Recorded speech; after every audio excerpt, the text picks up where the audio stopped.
Est-ce que vous avez une idée de l'époque des séjours de Bach à Dresde? Il y en a en tout cas un en 1746. Et il y en a eu plusieurs, puisque Bach était sujet du roi de Pologne, qui n'était autre que l'électeur de Dresde, dont le palais est de l'autre côté de la rue.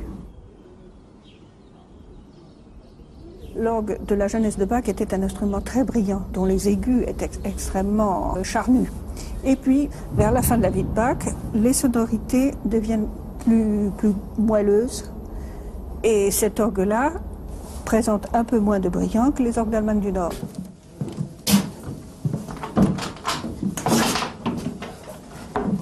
D'après la couleur de l'étain, on voit déjà l'âge d'un tuyau.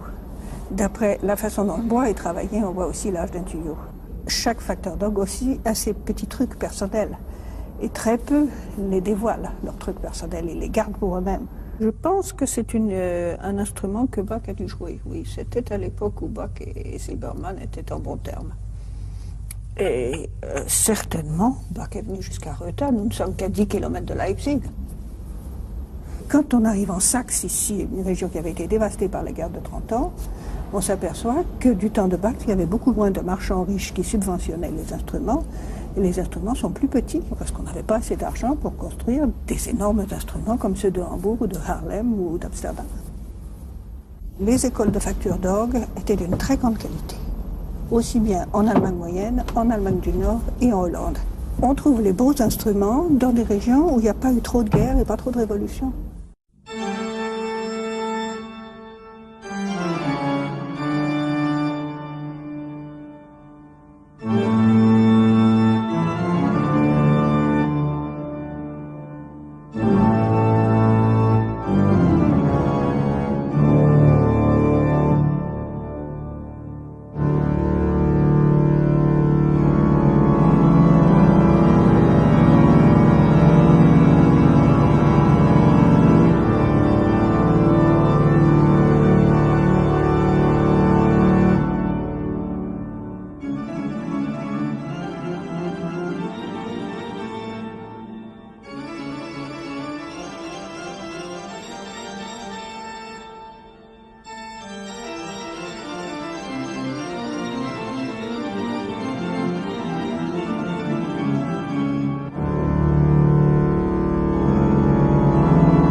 Luther et Calvin ont donné beaucoup d'importance au jeu de l'orgue dans le service religieux. Sans Luther, nous n'aurions jamais eu Bach.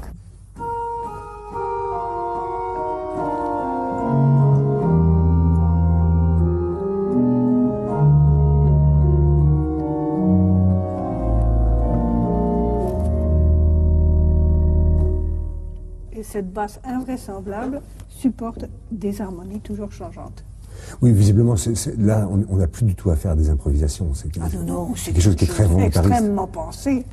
Et l'analyse harmonique tout du long est d'une complexité effarante.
Chaque bouton représente, comme un musicien de l'orchestre, si vous voulez. Il y en a plus de 60 à cette console.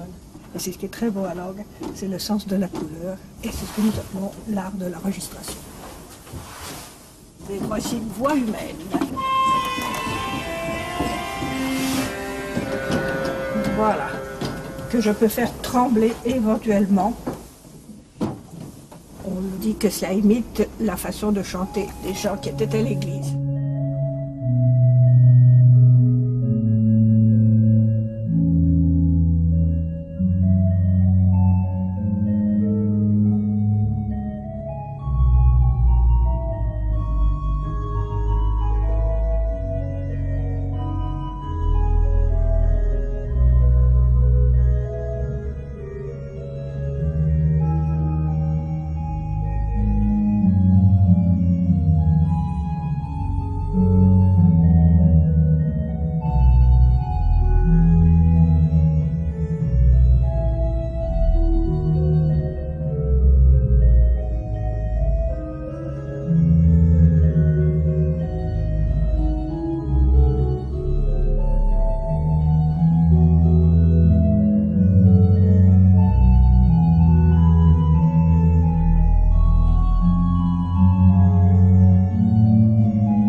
Ces 60 jeux peuvent se mélanger entre eux d'innombrables manières. Le problème de l'organiste, c'est que celui-ci parle environ 5 mètres au-dessus de ma tête, celui-ci 10 mètres au-dessus, beaucoup plus loin, et celui-ci seulement 2 mètres. Il faut donc que j'arrive à faire la synthèse de ces sonorités telles que vont se retrouver dans l'église, qui ne seront pas exactement ce que j'entends ici.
sonorité brillante, je peux continuer de la chercher en cherchant des aigus, en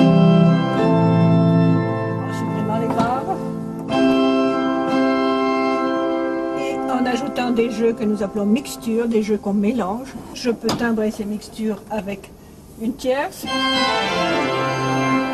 J'ai encore des mixtures plus aiguës.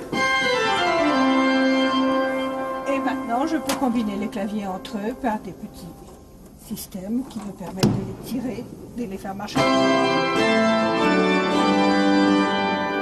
Le son s'amplifie énormément. Si je veux encore timbrer ce son, je fais comme l'orchestrateur qui demande aux instruments avant de jouer. Je tire une trompette. Une trompette grave, quelque chose comme un trombone.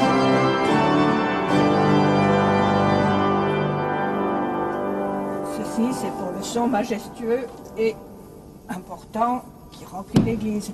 Mais nous avons aussi à notre disposition toute une panoplie de jeux de détail, des flûtes charmantes.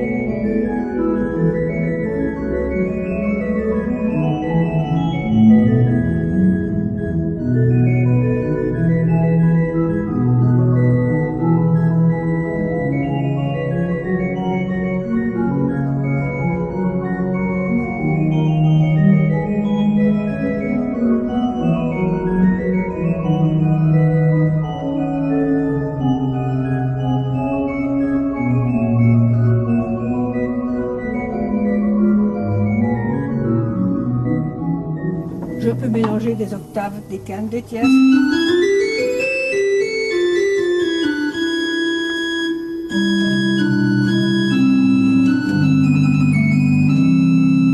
Et là, vous comprenez l'intérêt d'avoir plusieurs claviers parce que je peux sur chaque clavier avoir une sonorité différente, donc passer d'un ensemble sonore à un autre ensemble sonore.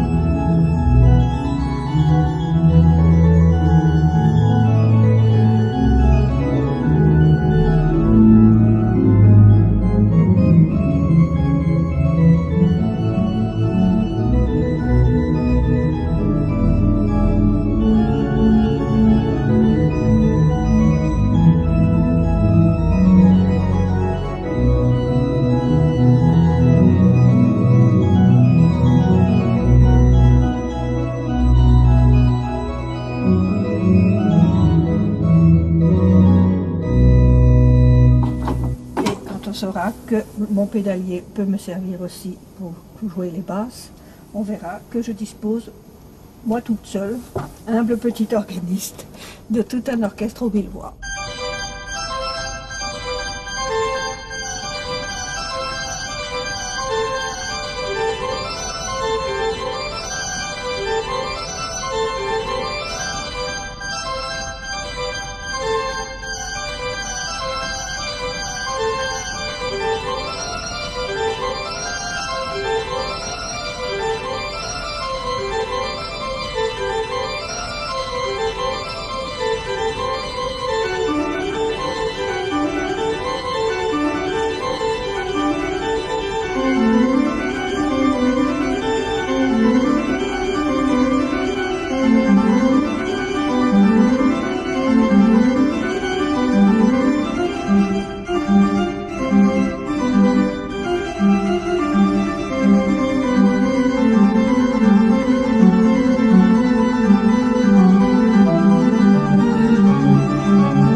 petit village de Thuringe, un village pas particulièrement prospère. Rotha, à quelques kilomètres de Leipzig, où Bach a eu l'essentiel de son activité tardive. Et puis de trouver dans ce village, non pas un orgue de Silbermann, mais deux. C'est un miracle que ces deux instruments, qui étaient tous les deux admirablement conçus, aient survécu jusqu'à nos jours. Probablement parce que justement c'était un petit village qui n'était pas très riche et qui n'a pas eu le temps de les faire mettre au goût du jour. Silbermann travaillait dans la région, il était à Leipzig lui-même ou... Non, il était près de Dresde, il était à Freiberg. Mais malgré tout, la distance n'est pas très grande. Il prenait des chantiers dans toute cette région de l'Allemagne. Et on raconte qu'il voyageait et qu'il s'installait sur place avec toute sa famille. Et l'orgue était fabriqué sur place. Il n'était pas fait dans un atelier comme c'est fait maintenant. Les machines étaient extrêmement rudimentaires. On achetait du bois, du beau bois, et puis on travaillait sur place.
On est vraiment dans le cas du Stradivarius de l'orgue.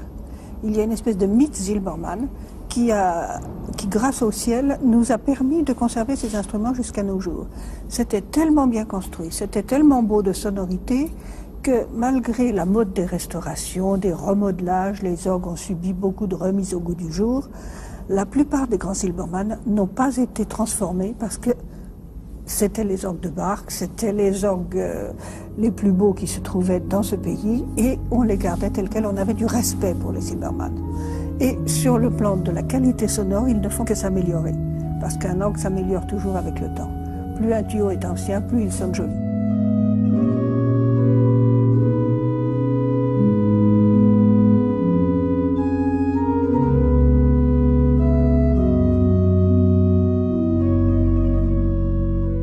Le nom de Silbermann et le nom de Bach ont été intimement liés. Mais ils n'ont pas toujours été bons amis, ils se sont même affreusement disputés. Bach, qui n'avait pas un caractère très facile, a dit à Silbermann, vous construisez vos orgues comme vous l'entendez, mais moi je joue comme je l'entends.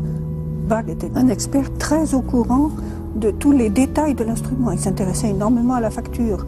Quand il a fait restaurer l'orgue de Mühlhausen, où il était titulaire, il a établi le devis de tous les travaux à faire, mais dans le détail. On sait qu'il voyageait beaucoup pour expertiser des orgues justement et pour conseiller les facteurs d'orgue. Et que, par exemple, il y a un orgue qui n'existe plus à l'heure actuelle, qui est l'orgue de Halle, dont on dit toujours que c'est l'orgue idéal de Jean-Sébastien Bach, parce qu'il avait lui-même dressé toute la disposition des jeux et une partie des plans de l'instrument. Il était capable de réclamer à un facteur d'orgue l'instrument dont il rêvait. Il ne l'a d'ailleurs jamais obtenu. Je crois qu'il était trop difficile avec lui-même, son idéal était trop haut, et il n'a jamais eu l'orgue dont il rêvait complètement.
Zullen we nu eerst de C-kant nemen of trompet 4 op trompet 8? Oké.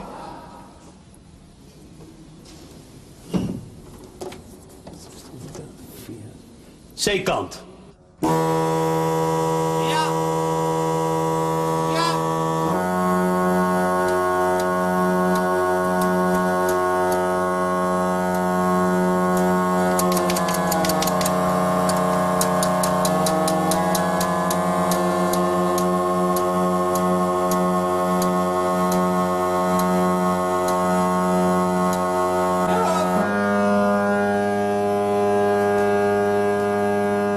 Vous savez, deux tuyaux qui sonnent qui ne sont pas parfaitement justes font des battements wow, wow, wow, wow, wow, wow, wow, wow, wow, wow, et d'un seul coup le son devient lisse.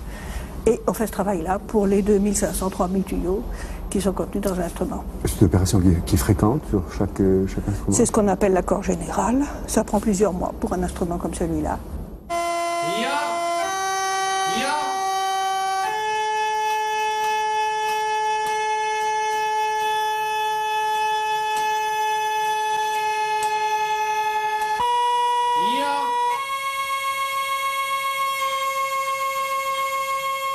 Combien y a-t-il de chorales de Bach, en fait de préludes de chorales de Bach? Préludes de chorale de Bach, il y en a plus de 150.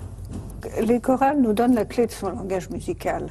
S'il veut parler de joie, s'il veut parler de tristesse, c'est dans les chorales ou dans les cantates que nous trouvons un certain processus qui est une sorte de motif, de leitmotiv symbolique chez lui. Et il y a toute une série de chorales de Noël qui vont tous exprimer la joie.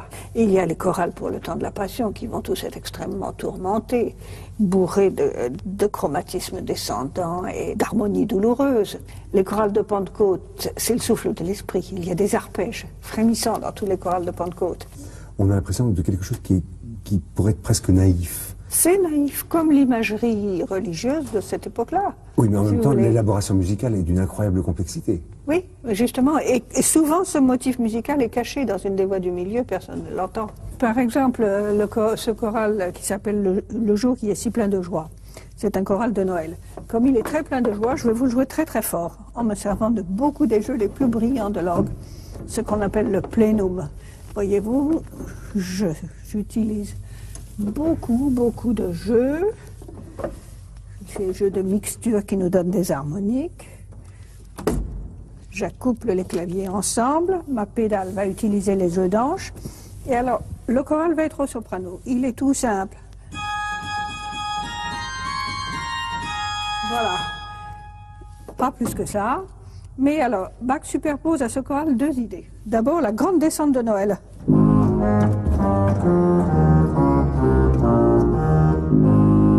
Une grande gamme descendante qui est l'image de la descente de Dieu sur la terre. Et puis, un rythme qui est fait par la main gauche et qui est un rythme tam padada tam tam padada, c'est le rythme de la joie. Et ça nous donne ceci.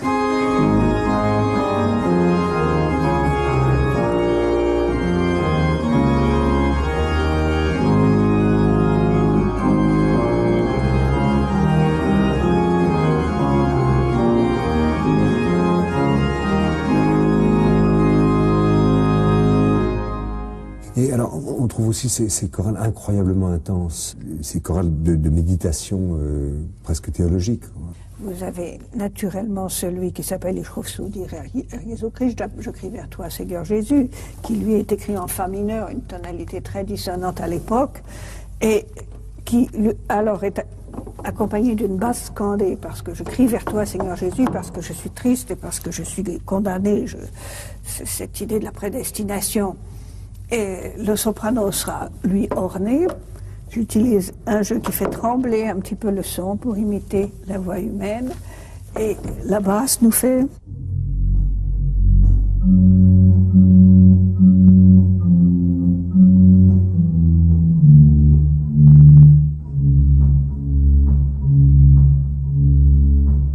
À la main gauche, un motif de supplication qui monte.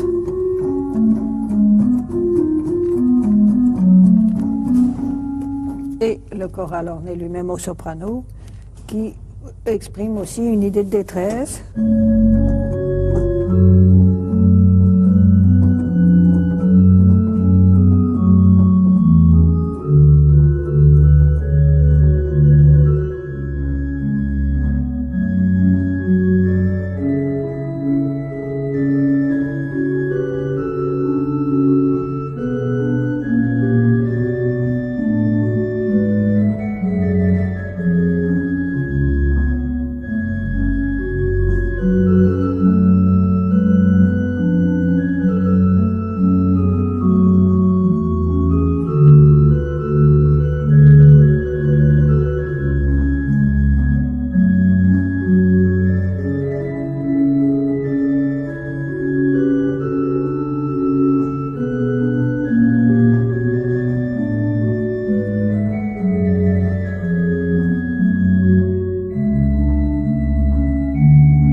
c'était un cerveau prodigieux qui était capable d'écrire le plus beau contrepoint qu'on ait jamais écrit, mais qui restait profondément humain en même temps. Il n'abandonne jamais son lyrisme. Même dans les contrepoints renversables, la basse devient le soprano, les voix du milieu sont interverties. Tout ça est écrit avec une science, une maîtrise de la science musicale absolue, mais ça reste quand même extrêmement humain. Il y a un côté émotionnel toujours avec lui. Et, il casse ce beau contrepoint d'un seul coup et il fait une cadence rompue. Il y a 3 cadences rompues dans la toccata en fa majeur avec chaque fois la signature de Bach à la basse. Il met toujours quelque chose de sa propre personne. Il met sa signature, il appose sa signature, il met des chiffres symboliques, il utilise les chiffres symboliques. Enfin, il y a tout dans cette musique, vous savez. C'est le plus doué, c'est le plus lyrique, c'est le plus humain, et c'est une philosophie de la musique. C'est le plus philosophe de tous les musiciens. Vers la fin de sa vie, quand on arrive à l'heure de la fugue, on a l'impression qu'il s'envole dans les hautes sphères, il nous quitte, il nous abandonne, ça va trop haut pour nous, c'est presque trop beau pour nous.